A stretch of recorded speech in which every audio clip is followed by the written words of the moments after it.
ஒன்றே சொல்வார் ஒன்றே செய்வார் உள்ளத்தில் உள்ளது அமைதி.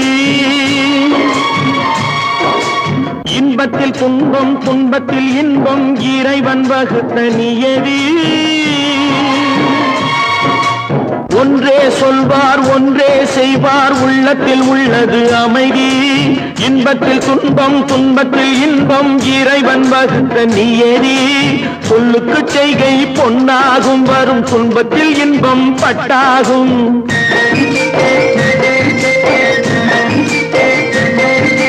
சொல்லுக்கு செய்கை பொன்னாகும் வரும் துன்பத்தில் இன்பம் பட்டாகும். இந்த இரண்டு கட்டளை அறிந்த மனதில் எல்லா நன்மையும் உண்டாகும், எல்லா நன்மையும் உண்டாகும். ஆறு மனமே ஆறு, அந்த ஆண்டவன் கட்டளை ஆறு. ஆறு மனமே ஆறு.